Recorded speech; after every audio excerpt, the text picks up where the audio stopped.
Hello, everybody. It is a pleasure to have you all on this panel. We really appreciate your time.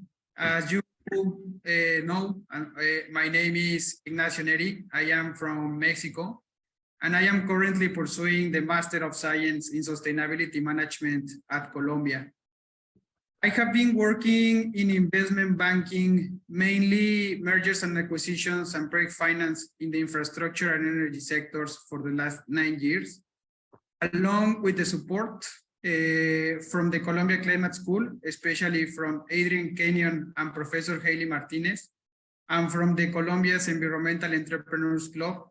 I organized this panel both for my Colombia's fellows and for the public, to shed a light on the revolution that is currently happening in the food industry.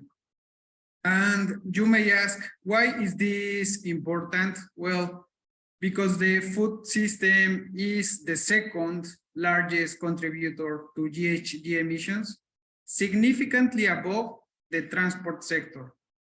But even in these circumstances, the food system transition only receives 5 times less investment compared to the transport industry. In other words, even if tomorrow we achieve the full transition in the rest of the sectors, such as energy and transport, we will still be missing tackling almost 30% of the GHG emissions. On top of that, the way the food system and the climate are currently related has formed a very vicious and complex circle, because the food system, as I have already mentioned, significantly contributes to climate change, which in turn led to rising temperatures and changing weather patterns that will pose and is posing a significant risk to the whole food system. This in turn would be translated in inflation waves that we will be suffering, such as the one that we are currently in. The complexity of the transition in the food industry will require your brain power and ideas. And I hope that this conversation with the experts entices you to start thinking about potential solutions to reduce the GHG footprint of this sector. And moreover, to start looking beyond the transition in the energy sector, because we need to transition in every sector of the industries. The panel will be integrated by Robert Boer, Director of Blue Horizon, who is responsible for growing the pre-seed and seed portfolio at several strategic initiatives on the Foodtech realm. Robert has over 15 years of experience managing programs in large financial institutions across Europe. Most recently, he built and ran UBS Global Visionaries program, identifying and supporting impact-driven entrepreneurs. At UBS, Robert was also leading the plant-based movement by facilitating access to plant-based investment opportunities. He holds 2 master's in finance and consulting from the Rotterdam School of Management. Franco Fubini, founder and CEO of Natoora, is driven by a belief that by engaging people with the real flavor of fruits and vegetables, we can collectively transform the food is being farmed and supplied. Franco has built a supply chain founded on transparency and direct relationships.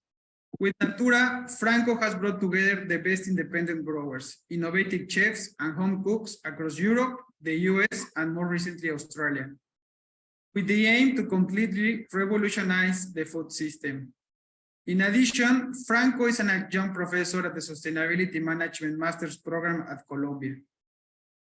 Lynch has spent his career advising companies across multiple industries: food, agriculture, renewable energy and power, and stages, venture, growth, and public, on fundraising and corporate strategy. His focus has been on sustainability and companies leveraging technology to address climate change. Jed joined 80 Acres Farms as CFO in September 2022. Jed previously spent 14 years at Barclays Investment Bank, where he was managing director and head of sustainable and impacting team in the Americas. This team was the first of its kind, focused exclusively on advising climate tech companies and ESG investors. Sofía Ramírez, venture partner of AgFunder, is a business professional with broad experience in agri-food technology.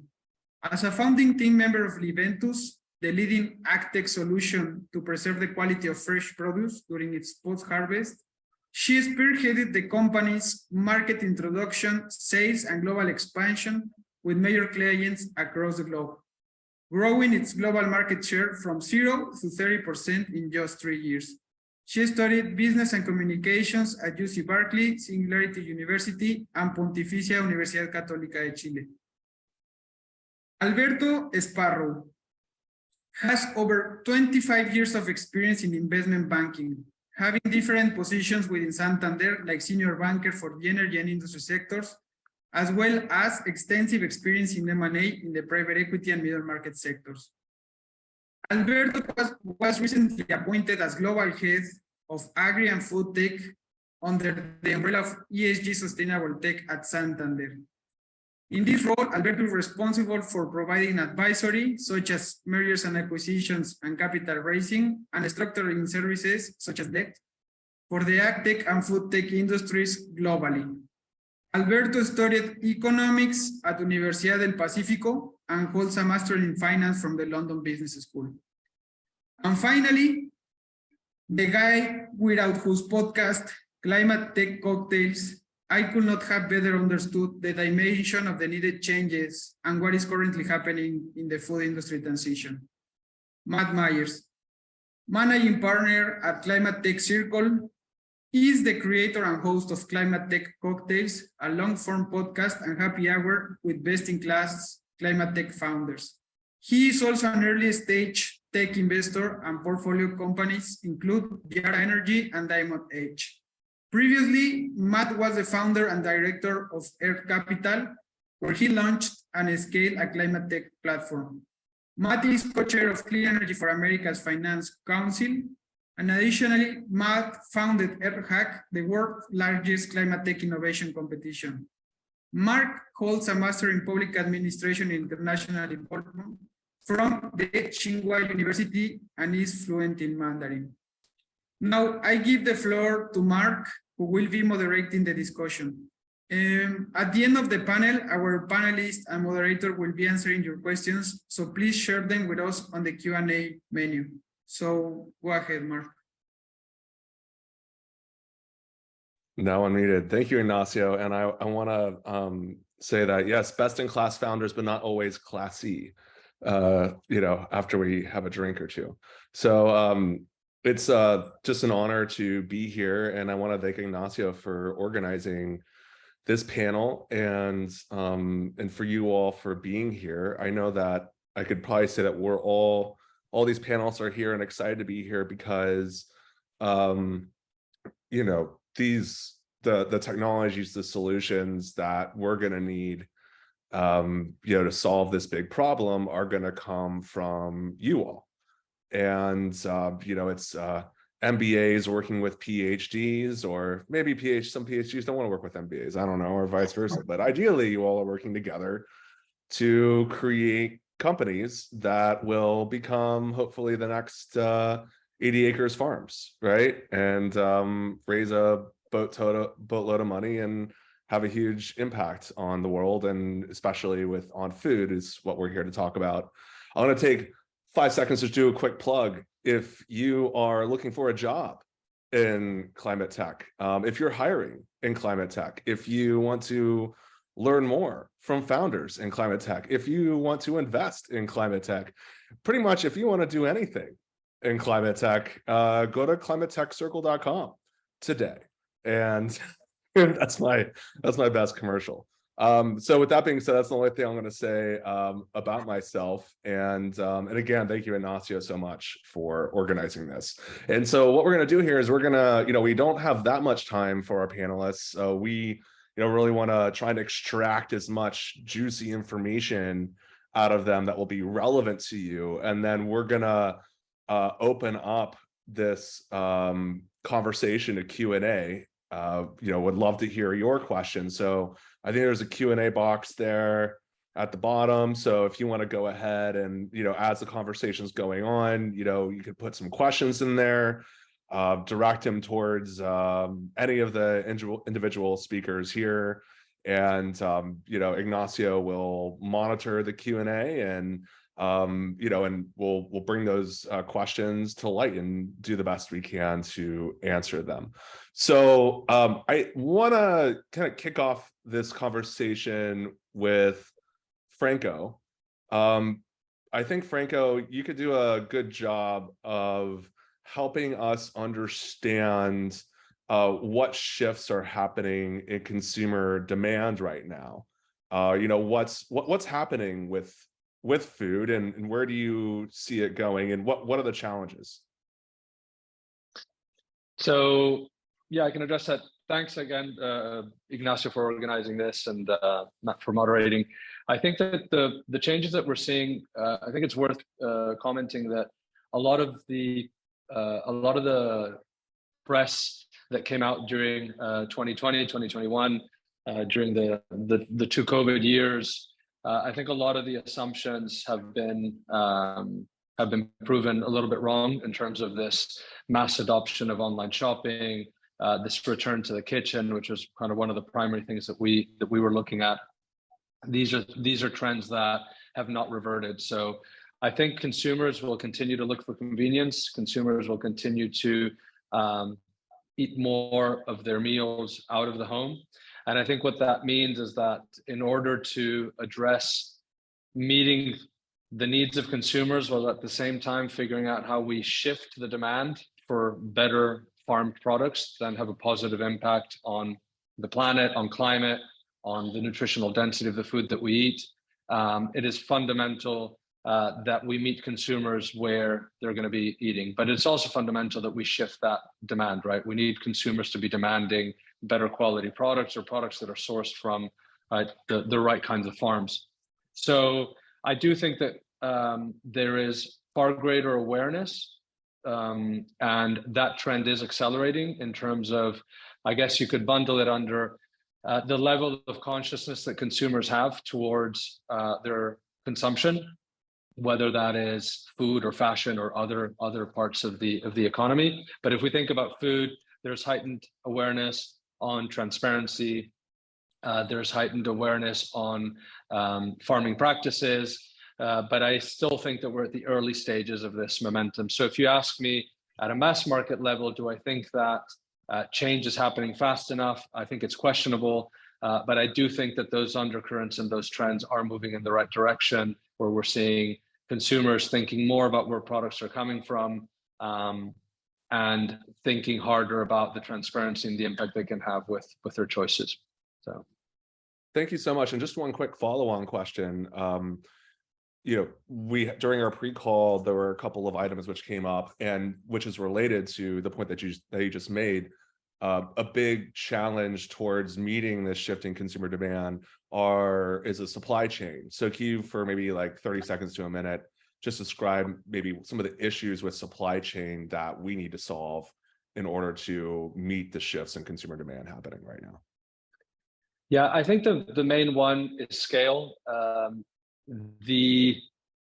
The big issue with ag at the moment is the industrial farming system that we've created since 1950s, 70s, whatever, right? Post-war inception of the supermarkets. And the real challenge is, particularly if we take the US, is an enormous country. The supply chain is geared really to moving industrially farmed produce. It's not geared to making small or smaller scale farm product accessible to the everyday consumer. So that is the real challenge that we need to crack. It's either building a new supply chain that is able to pull from these disparate and very capillary farming network, if you will, or utilizing the current supply infrastructure, but enabling small farms or smaller volume farm product to access that supply chain. Thank you so much. And I want to direct the next question to Alberto. And I think you have an interesting perspective here because you're also based in Europe. And so I'd love to ask you two questions. One is, what's happening in Europe in this regard? Similar question. around consumer behavior? And then second question is, will we be eating meat from animals in 2050? Meat from animals, that's a good question. First of all, just would like to thank the Columbia Climate School for the invitation in the panel, and Ignacio for organizing, and Matt for these questions. I think consumers in Europe are pretty aware of the environmental impact that food production has on the world. Ignacio mentioned some data, but you know that 50% of the world's water is used for protein production. A quarter of the greenhouse emissions come from farming, and that has made consumers pretty aware of this, and trying to reduce the impact by modifying their habits and preferences to solve this problem, and also find needs for the growth of population in the future. And also, so you know, I would say that there are key trends in the industry and in the agri and food tech industry that are driving consumers to look for more sustainable sources of food, like food safety, animal welfare, environmental sustainability, health and wellness, you know, and these trends are leading to the appearances of new companies, disruptive companies, and significant investment in the sector that is making a change in the way we produce food and the way we consume it. And regarding the second question, yeah, for sure there will be meat in the supermarkets. But I'm a convinced believer that cultured meat it is something that is coming. Obviously, meat consumption in terms of size, it's about $1 trillion a year, and so it's a significant amount.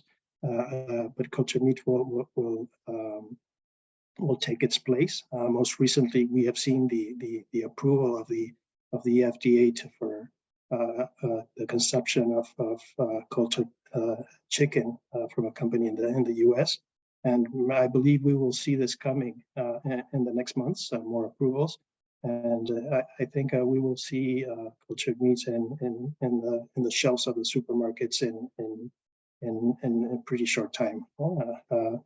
At Santander, we have advised some companies in the sector. For example, we advise Biotech Foods, which is a cultured meat producer. It's a company that was acquired by JBS, which is one of the largest food producers in the world, and it was the first transaction in the cultured meat sector where an industrial company acquired a majority stake. So it really shows a trend that large industrial companies are investing in these ways of making food. And we are also working with a company that's called Cocoon Bioscience to raise funds to build a facility. And this company is a disruptive company which uses insects to produce proteins and specialty enzymes. And these proteins are the main ingredients for cultured meat. And so we're seeing new technologies coming to the market to find cheaper ways and more accessible ways to have alternative to traditional meats. Awesome, thank you so much. And with that, I'd like to shift the question to Robert from Blue Horizon. What I'd say, well, we won't only just talk about cultured meat, but I'm just curious, like, what is the greatest challenge to scaling cultured meat? Maybe we could talk a little bit more about what that is, cultured meat is. And actually, I'm loading this question because we had Synonym on the podcast, which, you know, obviously is a company that's trying to address the challenges of scaling these cultivated cattle farms. But, yeah, well, I'm very happy and to be on this meeting and also reflecting to some of the comments made by previous panelists. I think, by 2050, we're 10 billion people, and we cannot consume the way we are consuming today. It's just not, we don't have the resources on this planet to actually keep doing what we do. And so we predict that 1 out of every 5 meals that you will have by 2030 will already be alternative to animal proteins. And by 2050, it's probably going to be even more than that. We just don't have the water. I mean, the cow is the most inefficient protein production system that we can think of. Yeah, so there's all kinds of issues which I won't explain here, but you can imagine how much water and feed a cow needs to produce 1 kilo of calories. So on cultivated meat, I mean, we are very fortunate to be very early investors in Mozart Meat, which is a Dutch company, which basically was founded by the grandfather of cultivated meat, Mark Post, as well as Super Meat, which is an Israeli company, as well as Finless Foods, which is a US company focused on cultivated fish. And, I've also tried, I was also very lucky to have tried these products myself. And, I think, by just taking a cell out of a cow and then multiply it through bioreactors, sounds very Frankenstein or futuristic for many people, but in the end, it creates a product that is identical to what you would normally eat if you buy meat in the supermarket. However, it is created in a way that it doesn't have the antibiotics that need to go into animal farming in order to not have them die, as they will also remove things that are not healthy for you, like bad cholesterols and trans fats. So the end product will be something that is equally or better than we actually used today. And it's not far out. Like Alberto said, FDA has been approving, Singapore is already serving it. The EU is looking at it seriously. And what you'll see coming to market already this year in various regions is not 100% cultivated products, because it's just too expensive at this point, and I'll address how to bring that down when I answer your second question. But so what you will see is that there will be alternative protein, let's say pea protein isolates built in a sausage, and they put 20% cultivated fat in that sausage, so you actually get the taste of real meat, because it is actually real animal fat, but still the ground beef or the ground meat that they put in, which is low quality most of the times anyway, they just replace that with plants. And so these hybrid products are coming to the market, which can already come to a price point where consumers can potentially buy this already in the supermarkets for, probably still a little premium, but not far off of grass-fed beef, which you buy in today's supermarket. The challenge with this industry is that it is very capital intensive. So some of the companies that have been ahead of the market, like Mosa and Upside Foods, they have to raise 500 million plus in order to actually build capacity, basically bioreactors, in order to go to a volume where they can actually, have an industrial capacity to supply big supermarket retailers, etc., restaurants. So it's a matter of scale to get the price down, but then there are components in this process, like the cost of media, so the feedstock that has to go into these bioreactors to have these cells eat and multiply. That's still very expensive, although they are bringing this down quite rapidly, but it's still not at a point where, it becomes commercially viable to put media in such large volumes into that process.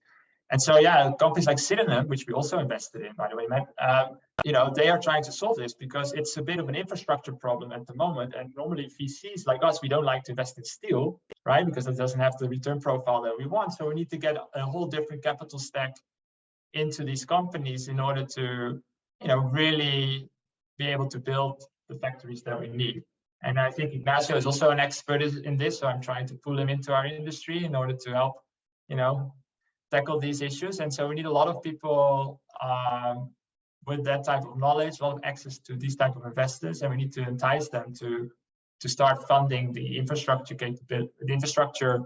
that we need in order to grow to the potential that we have. So excited about cultivated meat. Will I eat it myself as a plant-based on a plant-based whole food diet?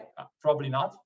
But it's not about me. It's about sort of the 95% of the consumers, right? That we need to try to switch to a more sustainable diet. Great, thank you so much. And speaking of different types of capital, I want to shift things to Jed. And Jed, I've known for 6 years, maybe. And so Jed, you know, I guess I'm curious, and this is, I guess, a bit more of a personal question. Well, the second is a personal question. The first one is, can you describe what 80 acres does and the problem that 80 acres is solving? And second, just out of curiosity, how has it been transitioning from a banker to a startup-ish CFO? I'm saying startup-ish because you all have raised like $300 million. So I don't know if that still qualifies as a startup, maybe. But you know, how that transition has been for you. But I guess yeah, the first question is, what is it you all do? That's perfect. No, that's great. Thank you, Matt, and appreciate you moderating, and Ignacio, thanks for including me and putting this together. So in terms of vertical farming, so 80 acres is one of the leaders in the indoor farming sector, and our specific technology is around vertical farming. And so the way we like to frame it is, you know, a lot of the agriculture today is field farmed, traditional outdoor farming. The sort of the next version of outdoor farming is a greenhouse technology, which has been around for several decades, a lot of leadership out of the Netherlands. And that's what you think about when you put kind of a glass house or a glass roof over a field farm. And then the latest iteration of that is vertical farming, with the difference being you can completely control every variable that goes into growing a plant. So the way our technology works is we essentially build our grow zone or our unit within a warehouse. So it's a completely enclosed box. It can be placed anywhere. It has no relevance on what the outdoor environment is. And we grow crops within that completely controlled environment. And what that allows us to do is basically make for the plant the perfect growing conditions every day, taking out all the variability you see in greenhouses and field farming. So I like to think about it as sort of a mass optimization kind of conundrum or puzzle. So we think about, you know, what's the right amount of light? So what's the right LED spectrum? How many hours should a plant be in sunlight or in light? What's the right nutrients? What's the right airflow? What's the right climate? These are all levers that we can pull from and play around with to try to get the right plant growth and the right nutritional factors and a variety of other things we grow for. So that's kind of what our business does. We think about it as sort of two use cases. Right now, we're primarily growing fruits and vegetables. So leafy greens and herbs, tomatoes, strawberries, cucumbers are kind of our crops at the moment. And right now, those are almost all grown in the US, in California or Arizona, and trucked across the country. So it's a very complex supply chain. It has a very large carbon footprint because of the transportation miles. There's a lot of variability in the types of produce that comes out of that. And it's getting harder every day with climate change. If you look at all the debates around water rights in California and Arizona, you're getting sort of a taste of what's to come in terms of the challenges of growing fruits and vegetables outdoor. And so our technology and our business solves that problem. We can locate these farms right next to urban centers or population centers and grow produce directly, fresh, 365 days a year with no transportation across the country and no concerns around climate change. The other opportunity for us is around specialty ingredients. So we can use the technology not only to grow fruits and vegetables, but also think about any pharmaceutical or nutraceutical or CPG product that has a plant-based ingredient. There's a lot of opportunities for us to grow those plants indoor. And again, in a more cost-effective, more resilient, and more environmentally friendly way. So that's the other big opportunity for us. And Matt, sorry, I'm being a bit long-winded. I'll be quick. No, go for it. And part two of your question was around, you know, what it's like and what the transition's been. And just as a reminder, so I spent the last prior 14 years in investment banking at Barclays, where I was leading our climate tech practice, which was a great job, very fun. And that's how I got to know Matt so well over the years. And I think what I really enjoyed about that was getting to know a lot of different people, working with a lot of different companies, and getting a really interesting perspective on the space overall. What I'm enjoying in the new role is the opportunity to sort of take everything I've learned and really focus all of my efforts on a single company. And then sort of having similar debates around strategy and fundraising options, but then really debating them and kind of living with those decisions. So bankers are great, you learn a lot, you have a really important role, but at the end of the day, you're an advisor. And there's a little bit of a different element of sort of living with those decisions and seeing how they play out and trying to really enact them. And so I've enjoyed that shift to being more of an operator from an advisor. And I think it's kind of rounded out my background. Awesome. And so I have one more question. I'm not trying to have you hog things. It's kind of out of curiosity. Like you mentioned, you got to see and work with so many different types of companies, anywhere from, you know, ag to nuclear, right? And everything in between. What, out of all those companies, what made you to become an operator? What made you choose this company or even this vertical? Yeah, it's a good question. I think you know, to be frank, it's a mixture of personal and professional is the way I thought about it. And so for me, I truly believe in the business and the technology and the opportunity around vertical farming. There's a lot of debates in the market at the moment around vertical farming, but I believe in it. I've seen it, that it can work, and it's going to play a role. So I like the technology. I think the other elements of it is I really like the team and the board. I had been an advisor to the company previously. Barclays was an investor in the business. And so I really got to know the management team, and there was a good cultural fit. And the last piece of it was I was excited to move to Cincinnati, which not everyone from New York City is looking to move to Cincinnati. But it's been good for me. I was born in Cleveland. My brother-in-law lives in Cincinnati, and so we had some family ties to the area. So it's everything. What I've found in my career, you kind of, you know, you sort of take the opportunities when they're presented to themselves. And if you always, I think, are a little bit harder and you kind of push yourself at each step and each change, but that's when you grow the most. And for me, everything kind of lined up where it felt like the right time for the change and the right place to do it. Awesome. Thank you so much. And so the next question is for Sofía. And thank you so much for joining us. And can you tell us a bit about AgFunder? I just want to note that I love, you know, the companies that you all invest in. I know some of them personally, like Umaro Foods. I actually haven't had a chance to try their bacon yet, but, you know, looking forward to it. Also, I have to say, if you all are able to get it wherever you're located, try out Black Sheep Foods and their lamb. It's incredible. Like I prefer it to actual lamb from a lamb. So you know, with that being said, Sofía, I'm curious, you know, again, like what, you know, can you tell us a bit more about you know, AgFunder, y'all's fund, and also what are you know, some, I guess, 3 different areas that you're really digging into and excited about yeah, right sure. now. So thank you very much, Ignacio, and the team for putting this together and for inviting me. And thank you, Matt, for also being involved here. And well, AgFunder, we are based in San Francisco, one of the most active venture capitals in food and ag. And we also have a media arm named AgFunder News.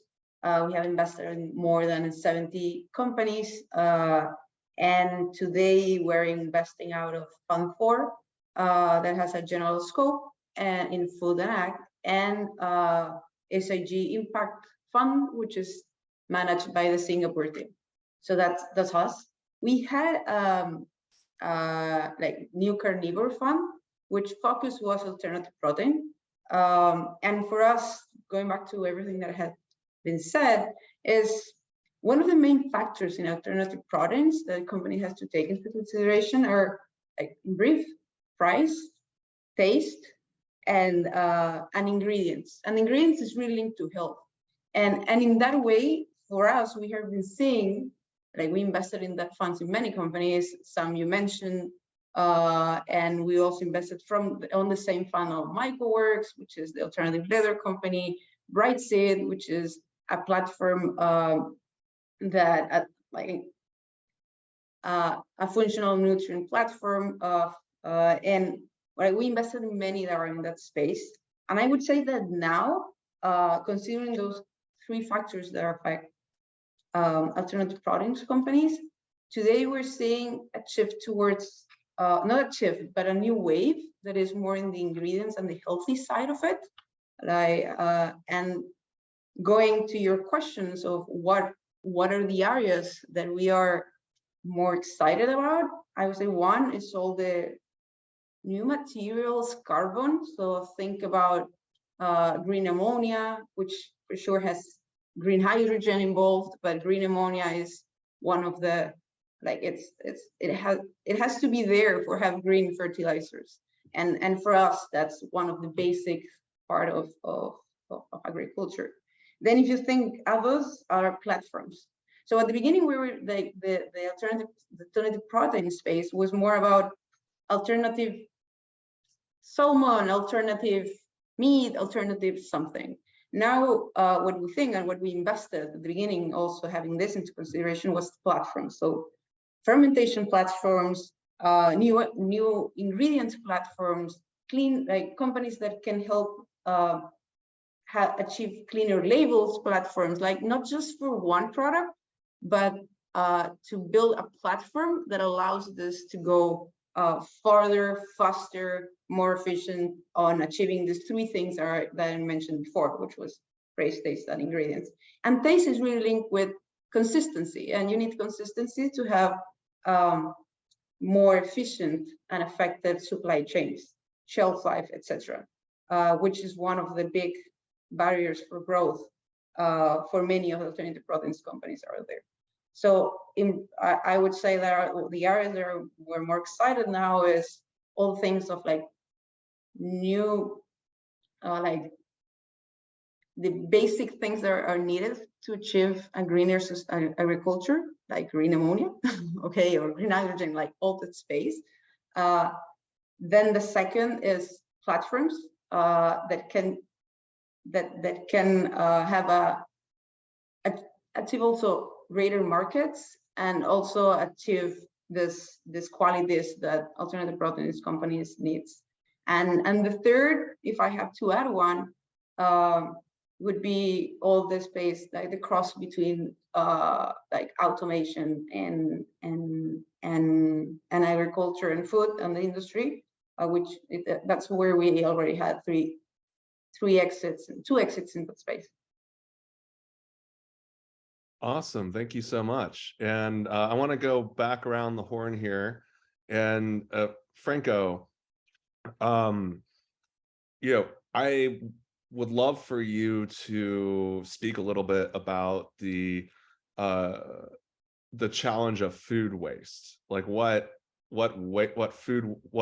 impact food waste is having on climate, and what we can do about it. Yeah, so I guess the one of the main challenges with food waste is that we overproduce a tremendous amount. So there's food waste across the entire supply chain. There's food waste at the farm level, and then it goes obviously through the distribution network. So you get waste at every step.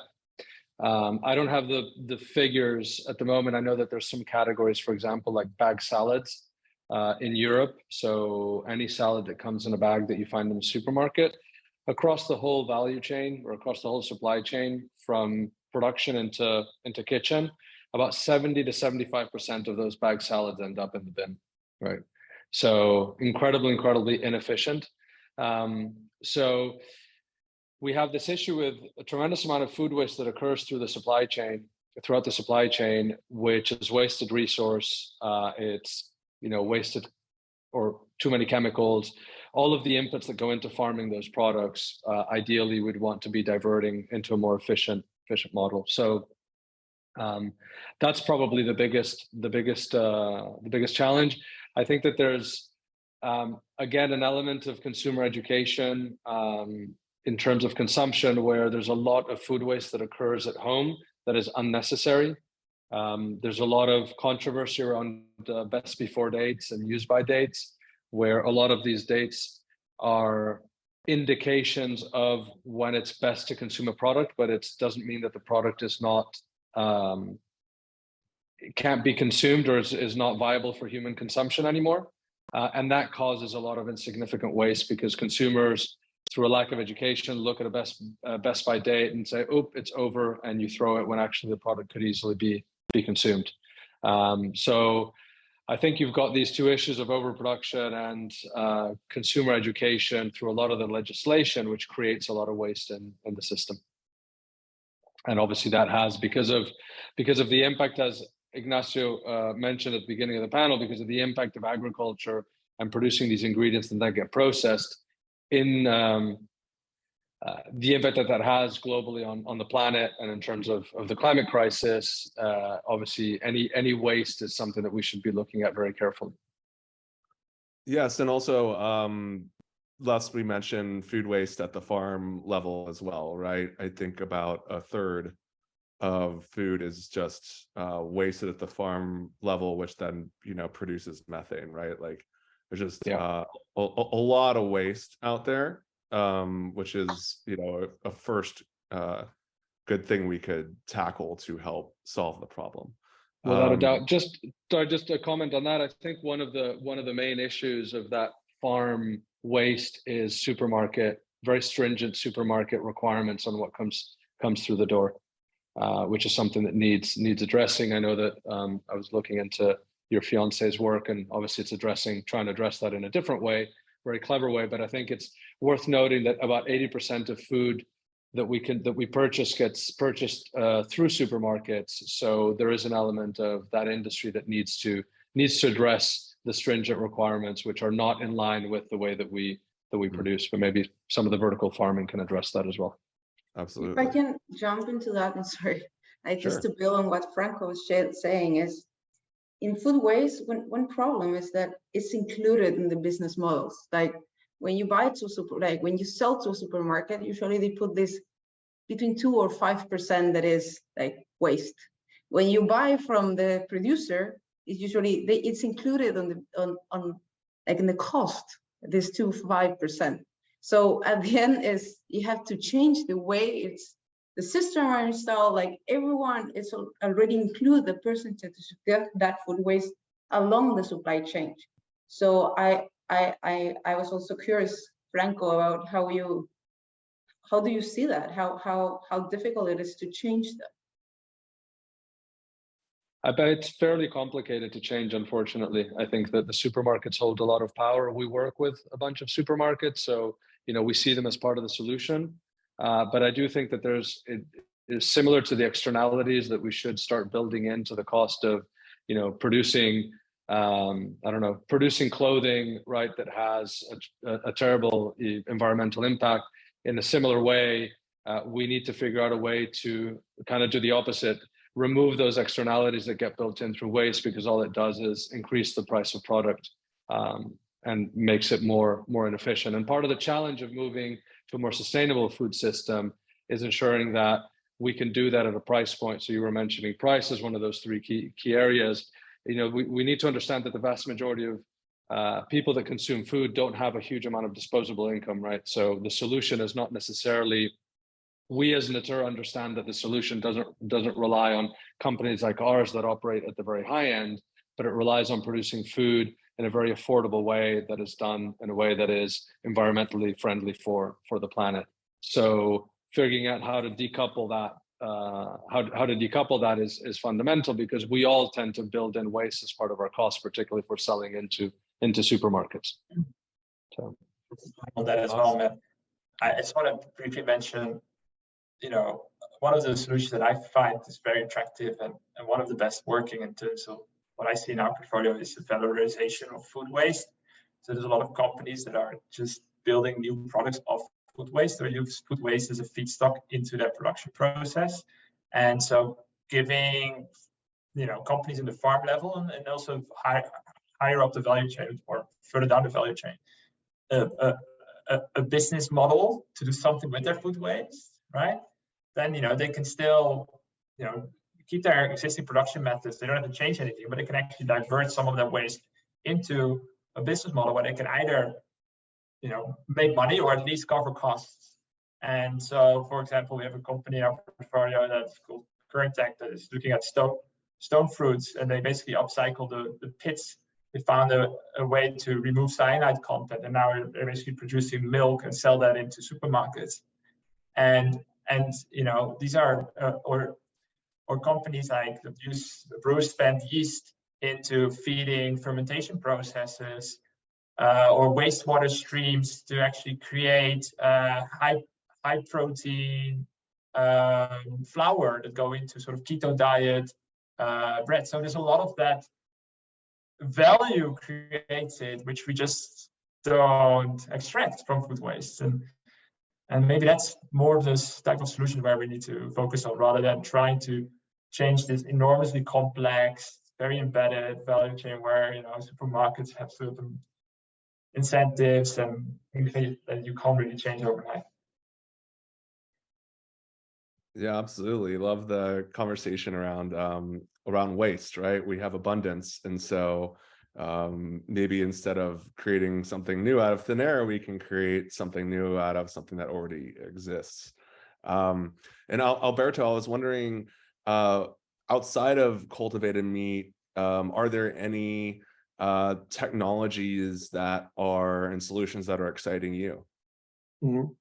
I've been in the time I've been here in the ag food sector, I've seen many interesting things, disruptive technologies, companies that find creative ways of making a food or ingredients. For example, I was mentioning this company which is called Cocoon Bioscience, which we're working with.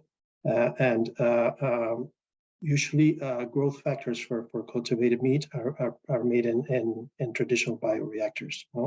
And this company, what they do is they use the pupae of insects, of a specific type of insect, as a natural bioreactor.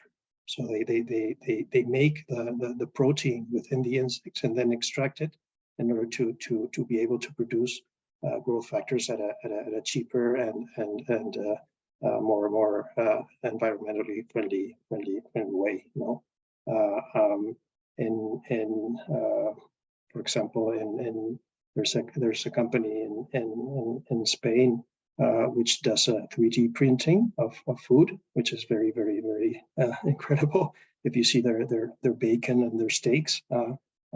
It's a new technology which we'll see how it develops, but it's very disruptive and interesting also. So I think that all these ways of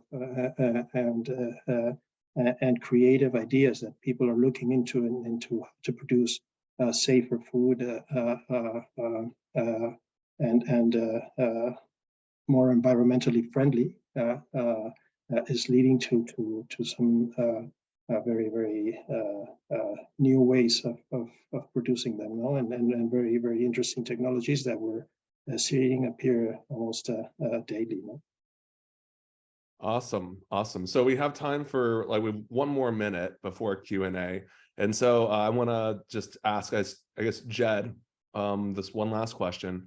Given you have gone from interfacing with so many founders and entrepreneurs over the years to now being an operator, what is one piece of advice you'd like to give an aspiring entrepreneur? Interesting, very interesting. I think I might give two, if you don't mind, but I think one is try to be thoughtful in terms of your investors and board members, and I think try to view them as sort of strategic partners to the business. There's a lot of great investors on this call today, but I think sometimes when you're first starting a company, I think you fail to appreciate the value that those investors and board members bring. And so making sure you have the right kind of partners from the beginning that understand your vision, that are aligned with your strategy, and can do and have knowledges that you can't bring, whether it's developing a product or fundraising, trying to think about where you have a gap in your knowledge base and how to use the board and investors to help with that, I think is one. And then I think the other important thing is to try to think about trying to get to kind of product market fit as quickly as you can.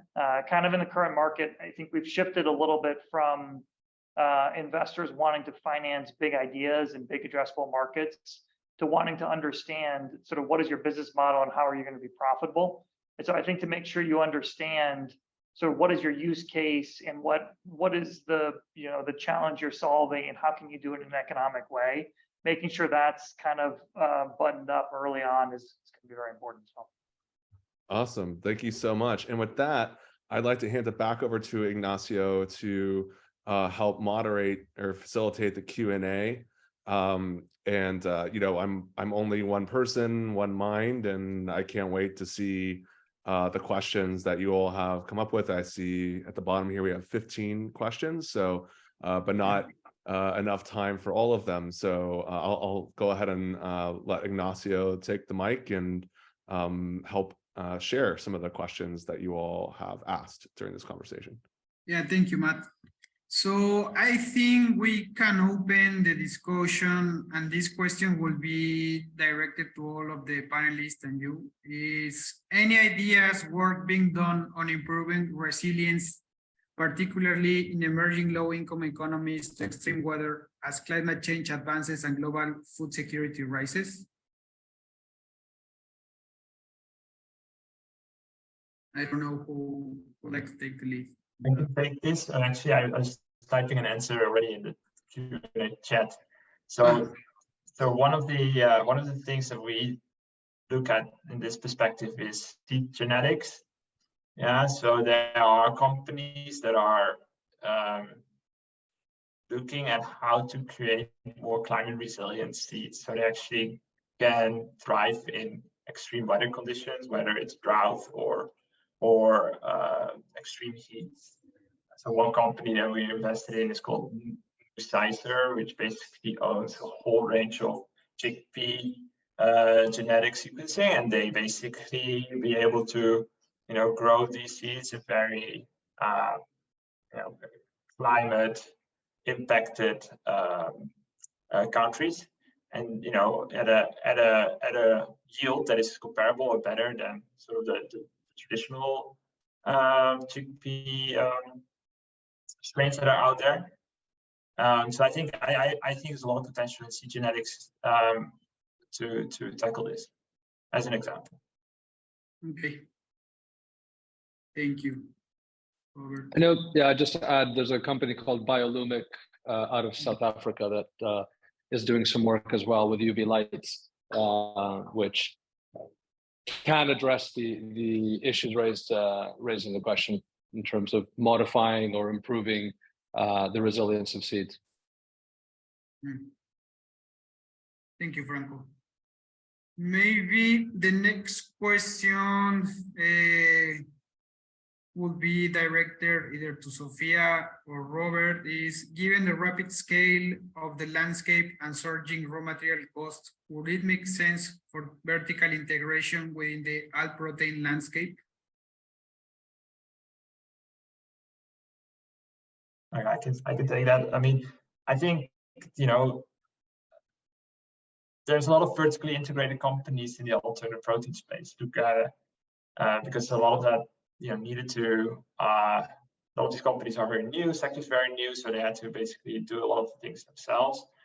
I think there's more a question of consolidation at the moment in the market, where a lot of companies are trying to do the same things, and they need more power towards both the input suppliers as well as the buyers of the product in order to actually make a real dent into it.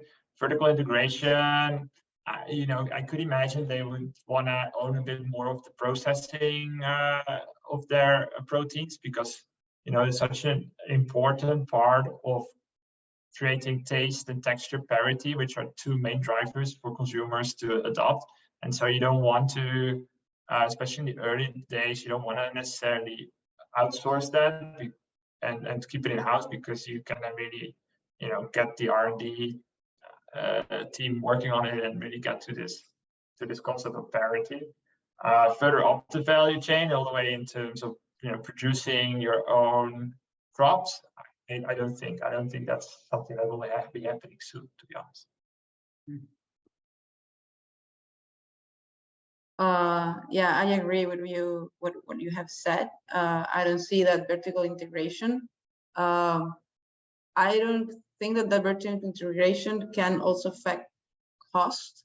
You need a lot of volume so to integrate your salts back. And also the other thing is, that's the question for the first question for things. And then as another thing is something that what we're seeing is more partnerships, collaborations, like alliances on the distribution area, like integrate farther rather than integrate upward.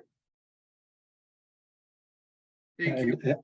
If I may add something, you know, we're talking about alternative proteins like something completely new, which it is, no, but it really is a different way of making food that we have been eating for a while, no, and new technologies have been appearing, and new companies are being created in the way we produce these foods. But I think that in sometime in the future, there will be, as Robert said, a consolidation in many companies starting to scale up and become producers of whatever they're doing right now. Also, I think it's a process that we're going. 5-6 years ago, if we talked about cultured meat, for example, or it was, you know, science fiction. No, now it's a reality, and probably in some years ahead of down the road, we'll be seeing it in the supermarket, no, as another product. Also, so it's a process that we're going through. A lot of new companies, ideas, investments, but eventually that will lead to larger companies being created. Thank you, Alberto.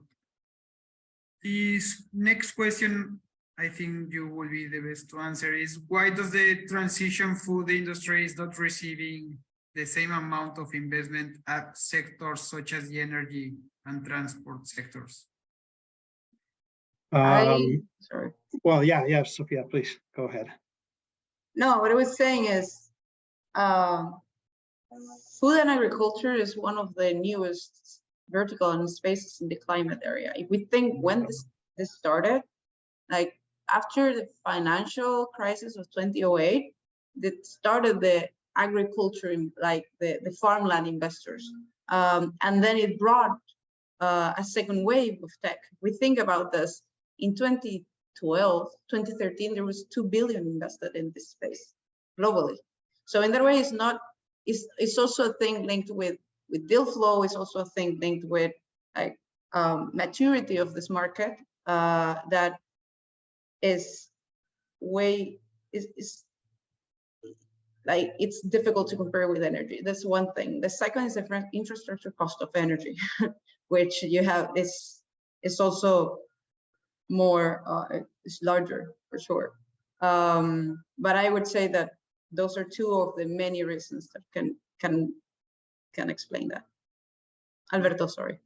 No, you took many of the words out of my mouth. So, but I agree with you. No, it's a new sector that is rising, and I think that Agri and food tech companies are like renewables were 10 years ago. No, they were something very disrupting within the energy industry, and a lot of investments were made, and now they're part of the the energy generation, and that is what's going on in this sector. No, and a lot of new ways to produce food, to produce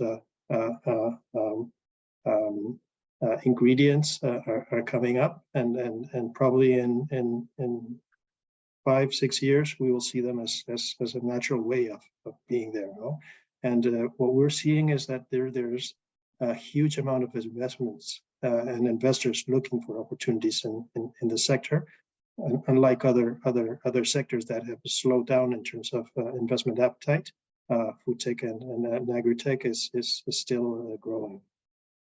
Can I comment on that just for 30 seconds or as well? I've been in this space also for a while kind of in the climate tech space when it was all clean tech, and I go to all the different things, like all different conferences and whatever. And I remember going to, it was like the Forbes Ag Tech Summit.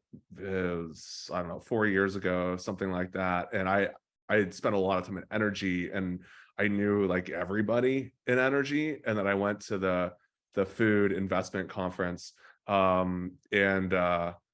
I remember walking around, I'm like, I don't know anybody here. And so it's interesting because it's been very much segmented, right? You've got people that are like in food and ag, and you've got people who are in energy.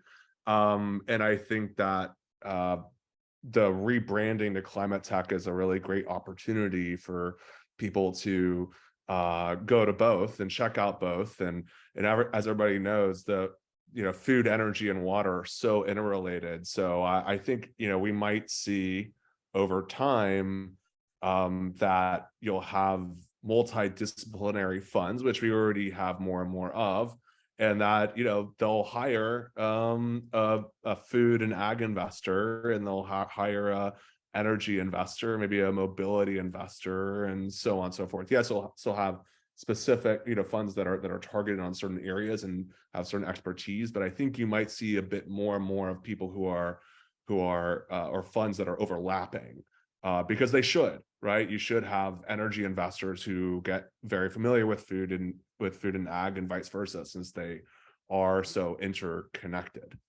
The only thing I was going to add for 2 seconds, because this is a fun topic on food and ag versus energy, is I think the reason they get compared a lot is because they're both going through the same sort of changes around climate change and supply chain security. So if you think about like some of the fundamental drivers of change and why the sectors are exciting, they have a lot of similarities. What I think people often forget is food and agriculture has a much more consumer element to it than energy, right? People don't really care as much. You can't taste your difference in electricity like you can in food. So there's definitely a different element around that consumer angle that's important. And then I think the other thing is people forget these are, obviously plants are underlying a lot of this, and there's some real biology that is at play here as well, beyond, again, energy, which is more industrialized, I would say, to some degree. So it's interesting. There are some similarities that link them, but there are some fundamental differences that are causing different drivers of change. Thank you, Jeff.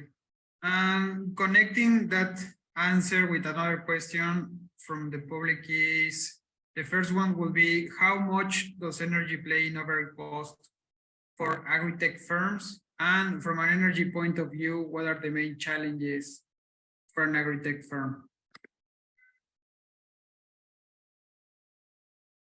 I can answer relative to a vertical farm. That's at least one place to start. But I think, for us, for vertical farm, energy is one of our largest input costs, because rather than using free sunlight, we're replacing that with LED lighting. So we have much higher energy usage than outdoor farming. I think the way we've thought about it is we try to locate our farms where there is kind of abundant and cheap supply of electricity. We also have committed to using renewable energy as our source of power. So we look at site selection based on hydropower and other kind of cheap baseload energy as a way to lower that cost. And then I think the other piece of it is there's a lot of things around energy efficiency that are making it easier for us as well, primarily with LED lighting. If you look at some of the cost curve and the efficiency curves with LED lights over the last 10 years, they've become much more efficient, which has allowed us to lower our cost. And then I think the third piece of it is, in some ways our utility cost is fixed. It takes us a certain amount of energy to light up the grow zone.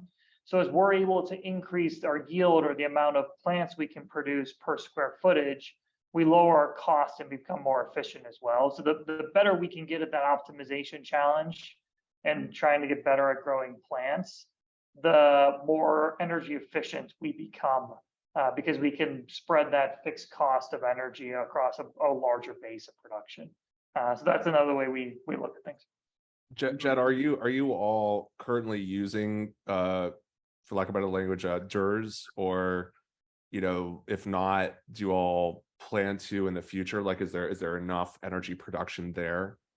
Yeah, we've been able to work with our local utilities in order to get enough sort of grid energy to satisfy our needs. We kind of look at like our footprint is sort of the size of an industrial plant. So we're able to usually work with the local municipalities, but we spend a lot of time making sure there is an appropriate amount of renewables or plans in place to increase the amount of renewables on the grid. Thank you, Jeff. And the last question, I think it is directed to Franco. What do you see the role of small farms in our future for sustainable food production is? Do you see the role of livestock in sustainable food production, especially if we are thinking of circular agriculture and biodiversity? So two questions. I guess the first one, is there a role? I think, you know, there's a role for all sizes of farms in the ecosystem. I think it's fundamental. I think small farms are capable of doing things that large farms can't. I think we need to be realistic that small farms on their own are not the answer. As much as I love what can happen in a small farm, and the idea of sourcing a lot of your product locally makes a lot of sense, and you know, something that we need to do more of when you think about tackling the food system at the scale that it operates, and the fact that it is very global, just given where we are as a species and as a planet. You need to find solutions that are large scale in terms of agriculture, right? So, and some of that can be achieved with more flexible, better, more nuanced supply chains that are capable of working with larger number of farms, so that you can reduce the scale of farms needed. So I think we've probably gone a bit too far in the industrial scale, and need to bring that back. So I guess those are my thoughts on the role of small farms. I think in terms of meat, I wholeheartedly believe that traditional meat production is fundamental in sustainable agriculture. I think that what is important to understand is that the way that we produce meat today, or the way that we produce 95, 99% of the meat, or the animal protein that we consume, is unsustainable and harmful for the planet. It is very toxic in many ways, and it's also harmful to ourselves that consume it. But are animals part of a healthy ecosystem and a healthy agricultural system? 100%. And I think that's how we've been farming for the last 10,000 years. And cattle and animals have been roaming wild for far longer than that, for 30, 40,000 years. They play a fundamental role in agriculture. Without getting into a lot of the detail, but rotating animals through a system is an incredibly smart, efficient, and environmentally forward way of producing food. So I just think that we need to eat a lot less meat than we eat today, and it needs to come from the right kind of farming. So got it. Thank you, Franco. I think with that we can close. I don't know if can I ask just one more question? Yeah. Is that okay? I would love it if somebody, I'm sure one of you could, just for like 1 minute, touch upon regenerative agriculture. Now that we're talking about like more of the natural solution side of things, just a little bit. Like we didn't mention regenerative ag at all. And with the loss of topsoil, it's so important. I'm kind of curious if any, first of all, can everybody just talk about it just for, again, like 30 seconds? And then also, are there any, like, I would say, like venture investable solutions or businesses that you've seen along regenerative agriculture? And if not, what are the possibilities there? I mean, I can certainly tell you about regenerative agriculture because it's something that we are very, very in the midst of. Regenerative agriculture is taking, you could say, organic agriculture a step further. It's this idea that by sustaining, so the concept of sustainability in agriculture is not sufficient. The reason for that is that we have degraded our soils to the point that they don't produce food in an efficient way. And obviously without healthy soils, obviously there's vertical farming as one of the solutions, but without healthy soils, it's impossible to produce the quality of food and the amount of food that we need. And obviously, if you think about, just a little side note on what the work that Jed's doing and his company, if you think about grains production, right, soy, wheat, these grains that produce 65% of our calories, you know, we're not at a place where we can produce those in a vertical farm yet, right? Those still need to be done in an outdoor environment in order to produce them effectively and efficiently. So when we going back to soils, the concept of regenerative farming is about regenerating our soils. It's saying that maintaining soil quality is not sufficient. We need to farm in a way that actually improves our soils and brings them back to the place they were, whatever, 50, 100, 200 harvests ago. So regenerative agriculture works on a number of principles in terms of biodiversity, no bare land, water efficiency. So again, the idea is, how do we farm in a way that prioritizes the farming of soils, with this idea that by farming for soil health and soil microbiology, and understanding that a lot of the quality that you get out of farming comes from the microbiology in the soil. By farming for soil health and microbiology, we can then build a system that regenerates our soils, and we build a farming system that regenerates our soils. The last thing I'll say on regenerative farming is that it's a journey, and it's not something that you can switch on and say, I'm a regenerative farmer today. And it's a little bit more complex than even going organic, because farming cattle regeneratively is fairly easy to do. It's quite proven. There are some questions around chemical inputs and around weed suppressants like glyphosate.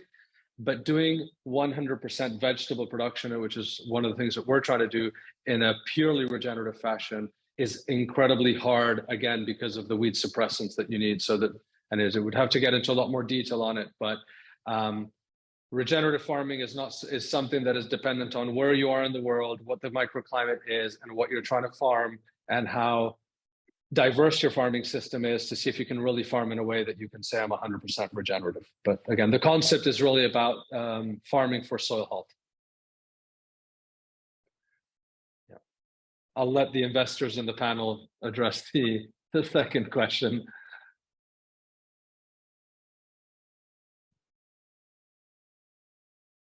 Is there anything, you know, investable, like from a venture capital standpoint, that you all have seen? Or if not, you know, what potential do you think there is?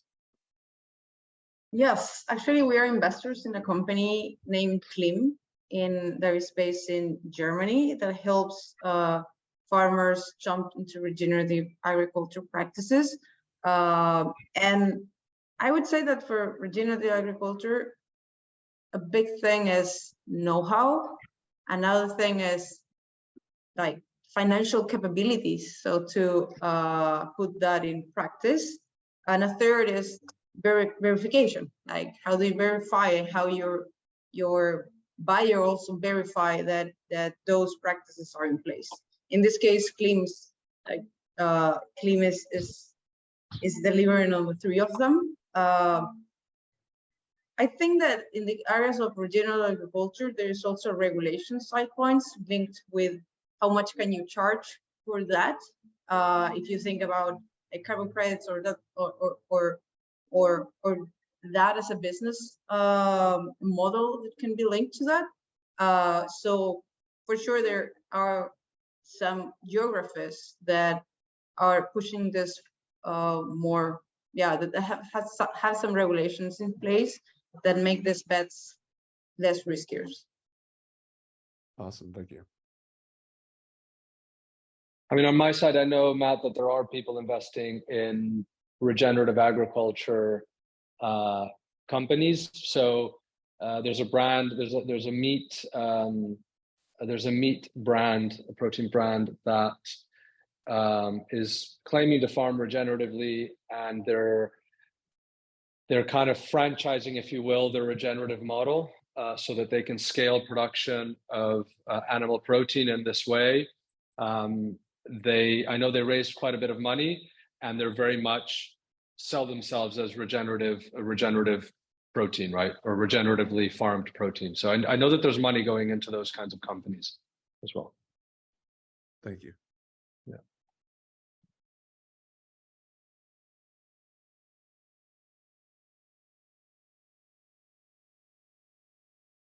Okay.